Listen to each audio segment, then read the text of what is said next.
Hari ini telah kita laksanakan webinar Agama Cinta yang ke-7, yang mana kita angkat tema Stop Politisasi Rumah Ibadah di pelaksanaan Pilkada 2020.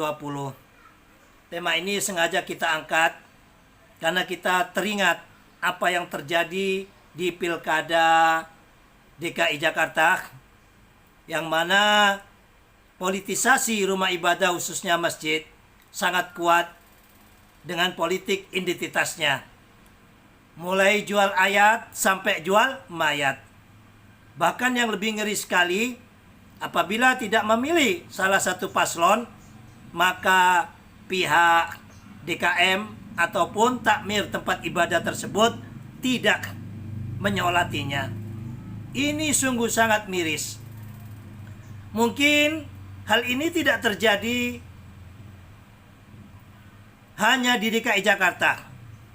Karena untuk Pilkada 2020 ini ada 270 pemilihan wali kota, gubernur, dan bupati. Nah, di sini ada di sebagian tempat yang mungkin karena berbeda agama ataupun karena pendatang dan lain sebagainya, banyak sekali menggunakan isu SARA yang dimainkan oleh tim suksesnya demi kepentingan politik sesaat di saat Pilkada serentak 2020 ini.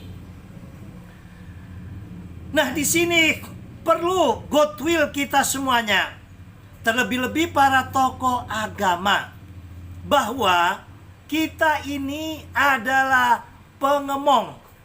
Ing madya mangun karso, ing karso sung tulodo, tuturi handayani. Kalau filsafat ini tidak kita gunakan, kita sebagai tokoh agama, agama apapun, ya, kalau tidak memberikan pendidikan, pembelajaran, dan soko guru terhadap jamaah kita, maka akan terlahir generasi kita setelah kita adalah generasi-generasi yang menggunakan tempat ibadah ini adalah tempat untuk politisasi masjid. Seperti disampaikan oleh beberapa narasumber tadi, bagaimana goodwill kita? Ya, memang ada satu sisi mungkin di tengah kota dan lain sebagainya, seperti dikatakan Romo Beni, ya, bahwa musuh kita saat ini yang utama adalah COVID. Itu betul, ya. Tapi ada di beberapa tempat yang mana politik identitas ini masih sangat kuat. Nah, di sini perlunya kearifan para tokoh-tokoh agama. Bagaimana bisa memberikan pencerahan kepada para umatnya ini bahwasannya pilkada atau pimpinan kepala daerah itu bukan pimpinan tempat ibadah. Dan kita hidup bukan di negara agama yang harus agama tertentu saja untuk jadi pimpinan. Tetapi kita telah sepakat hidup di negeri Pancasila, yang mana Pancasila ini kita jadikan misa kongolido kita, yaitu kesepakatan yang kuat bersama-sama. Bahwasanya itu kesepakatan yang kuat bersama-sama, bahwasanya siapapun anak bangsa Indonesia ini punya hak untuk memimpin dan untuk dipimpin. Semua anak bangsa di Indonesia ini punya hak untuk menjadi kepala daerah, baik itu gubernur, bupati, maupun wali kota, selama ketentuan dan persyaratan itu terpenuhi. Jadi, kalau bangsa kita kepingin maju, jangan gunakan politik identitas. Jangan gunakan politik SARA. Kita tidak akan pernah maju, padahal negeri kita adalah hijau royo-royo, kekayaannya alam luar biasa. founding father kita sudah sangat luar biasa membangun bangsa ini dengan keanekaragaman, dikuatkan dengan Bhinneka Tunggal Ika dan Pancasila. Inilah yang harus kita rawat. Inilah yang harus kita sampaikan kepada umat kita. Si A ini baik atau buruk? Kalau dia baik, berbuat untuk rakyat, jangan lihat sukunya apa, jangan lihat agamanya apa. Kalau memang patut untuk memimpin, silahkan kita dukung. Kalau memang si B ini yang lebih baik, silahkan si B.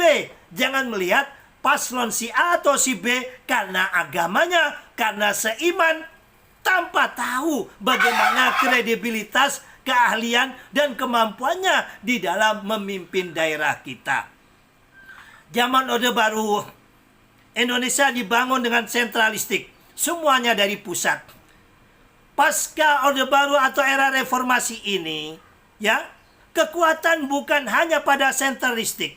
Meskipun presiden kita Bapak Jokowi begitu hebat, begitu luar biasa membangun dari Sabang sampai Merauke, tapi punya kebatasan-kebatasan tertentu, yaitu yang mana dalam tingkat nasional. Akan tetapi, kemajuan secara signifikan yang ada di daerah-daerah ini tergantung kepala-kepala daerah di tempatnya masing-masing. Maka dari itu himbauan Gus kepada seluruh para tokoh agama khususnya, jangan hanya paslon itu memberikan uang, memberikan sumbangan ke tempat ibadah kita. Kita tanpa pernah melihat track rekornya. Ini benar-benar orang yang punya inovasi, punya kemauan di dalam membangun daerah ini, atau hanya sesaat kita mendapatkan hadiah hanya 1 sen dan 2 sen, daerah kita selama 5 tahun tidak maju dan berkembang. Mari melalui webinar yang sangat mulia ini dan kepada narasumber yang sangat luar biasa dari para tokoh lintas agama. Tadi ada penanya menanyakan. Nah, yang hadir di sini, yang daftar 148, yang hadir 133. Nah, bagaimana dengan tokoh-tokoh agama yang lain? Lah, bagaimana cara kita ini semuanya? Ya, para tokoh-tokoh lintas agama, para peserta webinar, ya, para panitia, dan juga semua komunitas agama cinta ini, sebarkan pesan-pesan kasih, pesan-pesan Bhinneka Tunggal Ika, pesan-pesan moral Pancasila ini ke medsos yang kalian punya. Saat ini sekali lagi perang proksi, ya, perang media sosial. Kalau kita punya medsos, ya, kalau kita punya HP, tidak mau menyebar Tunggal Ika, pesan-pesan moral Pancasila ini ke medsos yang kalian punya. Saat ini sekali lagi perang proksi, ya, perang media sosial. Kalau kita punya medsos, ya, kalau kita punya HP, tidak mau menyebarkan nilai-nilai daripada cinta kasih dari agama kita, maka jangan salahkan apabila kejadian-kejadian yang terjadi, anak baru umur 18 atau 19 tahun mencoret-coret tempat ibadahnya sendiri. Semuanya itu karena apa? Karena perang proksi ini. Di mana anak yang masih muda, agamanya masih awam, dicekokin, dia melihat apa di medsos-medsos ini tentang apa? Agama, negara agama. Lihat, coba tulisannya di sana. Anti khilafah, anti Islam, yang dicoret-coretkan masjidnya dan sebagainya. Kenapa? Ini otak anak-anak muda, ya, teracuni dengan medsos-medsos yang ada, sementara kita yang baik, kita yang mau membangun NKRI dengan Pancasila dan Bhinneka Tunggal Ikanya ini hanya diam. Maka jangan salahkan kalau regenerasi kita akan terlahir bukan generasi beragama dengan cinta damai, tapi beragama dengan kebencian dan permusuhan. Sebab apa? Karena kita yang baik diam. Coba lihat apa yang terjadi pada satu hari kemarin. Untung banyak wali murid yang protes. Banyak apa? Peran serta media sosial protes, ya. Ini sangat ngeri.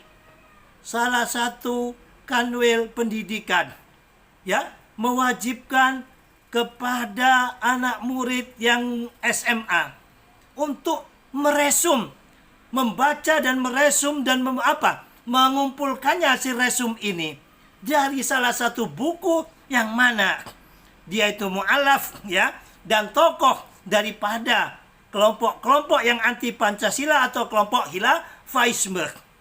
Buku tersebut isinya yang disuruh resum dan suruh baca itu adalah tentang apa? Tentang khilafah, bukan tentang sejarah Indonesia dengan NKRI dan Pancasilanya serta dengan kebinekaannya. Kalau tidak ada protes dan itu dilanjutkan, maka yang ada bukan hanya membaca karena disuruh resum mereka menghayati. Sementara anak-anak SMA ini banyak yang Islamnya masih awam sehingga yang dianggap kebenaran adalah sistem khilafah dan Pancasila adalah togut. Ini membahayakan. Maka dari itu, melalui webinar Agama Cinta ini sekali lagi kami anggap kebenaran adalah sistem khilafah dan Pancasila adalah togut. Ini membahayakan. Maka dari itu, melalui webinar Agama Cinta ini sekali lagi kami minta kepada para tokoh-tokoh lintas agama, negara ini, Indonesia ini adalah negara yang patronisme, di mana kita bisa saling rukun ya. Kita sebar kerukunan ini kepada para jamaah kita di media sosial.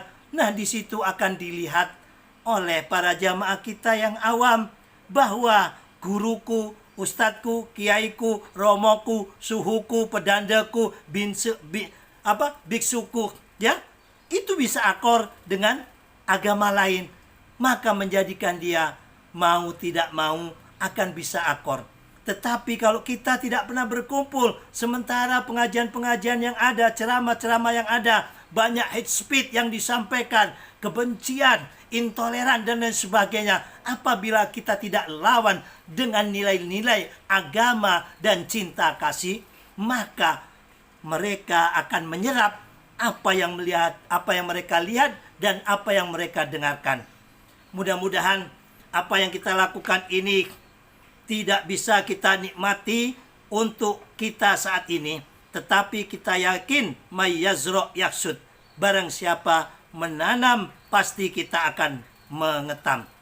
Saat ini kita tanam beragama dengan nilai cinta kasih, maka kelak akar terakhir generasi-generasi kita yang beragama juga dengan cinta kasih.